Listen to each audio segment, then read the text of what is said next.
പാപ്പിച്ചായ എന്തോ പഞ്ചാര ഉണ്ടോ? പഞ്ചാരയൊക്കെ ഉണ്ട്. നിങ്ങൾക്ക് അതൊന്നും കാണാനുള്ള കണ്ണില്ലല്ലോ. അതല്ല പഞ്ചാര വന്നോന്ന്. പഞ്ചാരയൊക്കെ വന്നു. പക്ഷെ ഇപ്രാവശ്യം നിങ്ങൾക്കില്ല. മണ്ണെണ്ണ മതിയോ പകരം? വേണ്ടപ്പ ഞാൻ വിളിച്ചോളാം. ഞാൻ വീട്ടിലെത്തിക്കാം. ഇച്ചിരി പഞ്ചാരക്ക് വിളിച്ചതാ. അപ്പൊ അയാള് മുടിഞ്ഞ പഞ്ചാര. അച്ചാച്ചി നമുക്ക് അപ്പൂപ്പനടുത്ത് അപ്പുറത്തെ തട്ടിലോട്ടൊക്കെ ഇരിക്കാലോ. എന്തോത്തിന്? അല്ലെ ഷുഗർ കൂടി ഇരിക്കുവാണല്ലോ. ആ ഷുഗർ കൊണ്ട് അങ്ങനെങ്കിലും ഒരു പ്രയോജനം ഉണ്ടാവട്ടെ. എടി എനിക്കറിയാൻ വേണ്ടി ചോദിക്കുവാ. നിനക്ക് ഈ പഞ്ചാര നേർന്ന സമയത്ത് വല്ല ഉണ്ട ശർക്കര വല്ല നേരാൻ വയ്യായിരുന്നോ? എന്തിനാ? അതാകുമ്പോ ഈ വണ്ടിപ്പുറത്ത് നിന്ന് തുറന്നപ്പോ താഴെ പോത്തുമില്ലായിരുന്നു. രണ്ടുണ്ട ഇവന്റെ തൂക്കം നിന്നേനെ. ചേട്ടാ അതുകൊണ്ട് ആരാണ്ട് തുലാഭാരം നടത്തിയതിന്റെ ബാക്കിയാന്ന് തോന്നുന്നു. 4 ഉണ്ട് നടപ്പന്തരി കിടക്കുന്നത്. എന്നാലും എന്റെ ചേട്ടാ ഇച്ചിരി പഞ്ചാര മേടിക്കാനുള്ള കാശൊന്നും നിങ്ങളുടെ കയ്യിലില്ലയോ? എന്റെ മനജേ നുള്ളി പെറുക്കിയ ഒരു 5 കിലോ പഞ്ചാര മേടിക്കാം. എന്നാ 5 കിലോക്ക് ഇന്ന് തൂക്കാം. ബാക്കി അടുത്ത ആഴ്ച വന്ന് തൂക്കിയാ മതിയെന്ന് എന്ന് ചോദിച്ചേ. വേണ്ടടി ദൈവം എടുക്ക ഇൻസ്റ്റാൾമെന്റ് കച്ചവടം നടത്തുന്നു. നിങ്ങളുടെ കടയിൽ സുധാകരനാണല്ലോ വിളിക്കുന്നത്. എന്തോ സുധാകരണ്ണ? ഹലോ രാജീവ. ചെറിയൊരു അബദ്ധം പറ്റി. എന്താ? കടയിൽ നിൽക്കുന്ന പുതിയൊരു ബംഗാളി പയ്യനാ.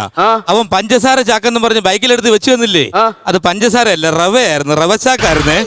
ഞാനൊരു പയ്യന്റെ ഇപ്പൊ അങ്ങോട്ട് കൊടുത്തയക്കാം പഞ്ചാര. നീ പേടിക്കണ്ട. ശരി അണ്ണാ. ഓക്കെ. വിളിച്ചേ നമ്മുടെ സുധാകരനാ വിളിച്ചത്. അവിടെ നിന്ന് ബംഗാളി നമുക്ക് പഞ്ചാര ചാക്ക നമ്മൾ തന്നു വിട്ടതേ. റവ ഇരുന്ന ചാക്കാന്നു. ഞാൻ അപ്പഴേ പറഞ്ഞ പഞ്ചാരക്ക് മധുരം ഇല്ലായിരുന്നു.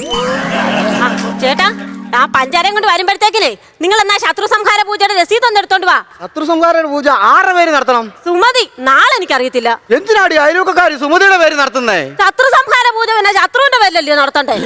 ദേവി 100 രൂപയ്ക്ക് അമ്മയുടെ കൊട്ടേഷൻ എടുക്കാതിരിക്കുവല്ല. പറഞ്ഞ പോലെ ചേട്ടാ നമുക്ക് 101 തവണത്തെ ശയനപ്രദർശനം കൂടെ ഉണ്ട്. നമ്മൾ 101 തവണ ശയനപ്രദർശനം ചെയ്യാൻ പോയാൽ ഈ കൊച്ചനെ നമ്മൾ എവിടെ ഇരുത്തും? ഞാൻ തോണ്ട ആനയുടെ കൂടെ ഒക്കെ നിന്നോളാം. അവിടെ പോണ്ട, അത് അപകടമാ.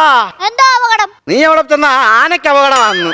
അതെന്തുവാ ചേട്ടാ എന്റെ കുഞ്ഞിനെ കുറിച്ച് അങ്ങനെയൊക്കെ പറയുന്നത്? എടീ നിനക്കറിയാം, നിന്നോട് ഞാൻ പറഞ്ഞില്ലെന്നേ ഉള്ളു. കഴിഞ്ഞ ആഴ്ച തെക്കേക്കാവിൽ ഇവനെ കൊണ്ട് ഞാൻ ഉത്സവത്തിന് പോയിരുന്നു. 1 ലക്ഷം രൂപ എന്റെ ചെലവായത്. 1 ലക്ഷം രൂപയോ? നീ എന്താ കാണിച്ചടാ? എന്റെ അമ്മ ഞാൻ ആനയ്ക്ക് ഇത്തിരി വെള്ളം കൊടുത്തടാ. അവൻ ആനയ്ക്ക് ഇച്ചിരി വെള്ളം കൊടുത്തതിനെന്തോ നിങ്ങൾക്ക് 1 ലക്ഷം രൂപ? തൃശ്ശൂരിൽ നിന്ന് കൊണ്ടുവന്ന ഇലക്ട്രിക് ആനയുടെ വായിലോട്ട് ഓസ് വെച്ച് അവൻ വെള്ളം അടിച്ചു കൊടുത്ത് അവർ 1 ലക്ഷം രൂപ എന്റെ പിടിച്ചു മേടിക്കുമായിരുന്നു. അയ്യോ അങ്ങനെയാണെങ്കിൽ ഇവനെ ഇവിടെ നിർത്തണ്ട. ഞാൻ ആ ശൈലജയെ ഒന്ന് വിളിക്കാം. നമുക്കേ ഇവനെ അവിടോട്ട് കൂടെ നിർത്താവേ. അത് ശരിയാ, ഇവൻ അവിടെ നിന്നിട്ടുള്ളതല്ലയോ. ഹലോ എടി ശൈലജേ. എടി എനിക്കും ചേട്ടനോട് ഒരു 101 തവണത്തെ ശയനപ്രദർശനം കൂടെ ഉണ്ടായിരുന്നേ. അപ്പൊ ഈ 1 മണിക്കൂറത്തേക്ക് മോനെ അവിടോട്ടൊന്ന് നിർത്തട്ടെ. എന്താ പറഞ്ഞടി ചേട്ടാ? അവള് പറയുവാ നമുക്ക് പകരം അവളും ഭർത്താവും കൂടെ 101 അല്ല 201 തവണ ഇവിടെ വന്ന് ശയനപ്രദർശനം ചെയ്യാം. എന്നാൽ ഇവനെ അങ്ങോട്ട് കൊണ്ടുപോയാലുണ്ടാകും. അത്രയ്ക്ക് ഉണ്ട് ഇവന്റെ സ്വഭാവത്തിന്റെ കേമം. എനിക്കൊരു പാനിപൂരി മേടിച്ചു തരാവോ? ഇനി അതിന്റെ കുറവ് വേണ്ട. എന്നാ അത് പൊട്ടിച്ച് തിന്നുമ്പോ കണ്ണിലൊന്നും വീടരുതേ. ചേട്ടാ ആ പഞ്ചാരം ചാക്കും കൂടെ സുധാകരണ്ണൻ ഇന്നെങ്ങാനും ഒന്ന് വരുവോ? നിനക്കെന്തുവാടി ഇത്ര ധൃതി? എനിക്ക് ചെന്നിട്ടേ മെഗാ തിരുവാതിരയുടെ റിഹേഴ്സൽ ക്യാമ്പ് ഉള്ളതാ. അതും 500 പേരാ ഇന്ന് നമ്മുടെ വീട്ടിലോട്ട് വരുന്നേ. ഇവിടെ എങ്ങനാടി നീ 500 പെണ്ണുങ്ങളൊക്കെ ഒപ്പിച്ചോണ്ടി പരിപാടിയൊക്കെ കടന്നേ? ബാക്കിയുള്ളവനെ 4 പേരെ വിളിച്ച ഒറ്റ ഒരെണ്ണം വരത്തില്ല. ആ കാര്യത്തിൽ നിന്നെ ഞാൻ സമ്മതിച്ചിരിക്കുക. എന്റെ ചേട്ടാ ഞാൻ ഇവളുമാരെയൊക്കെ ഫോൺ ചെയ്താ. അപ്പൊ ഇവളുമാർക്ക് ആർക്കും വരാൻ വയ്യ. ഞാൻ അതുകൊണ്ട് എന്തോ ഇത് വാട്സപ്പിലോട്ട് ഒരു മെസ്സേജ് അങ്ങിട്ട്. എന്താ മെസ്സേജ്? സുശീലയുടെ മോളും ഒരു ബംഗാളിയും കൂടെ അവരുടെ വീട്ടിൽ നിന്ന് പൊക്കി ഇന്ന് വരാമെങ്കിൽ ആ കഥ പറയാവുന്ന 1000 പേരാ വരാമെന്ന് ഏറ്റേക്കുന്നത്. ഇനി 500 എണ്ണത്തിന് ഞാൻ എങ്ങനെ പറഞ്ഞു വിടുവോ എന്തോ. അത് ഭയങ്കര ഐഡിയ ആയി പോയി.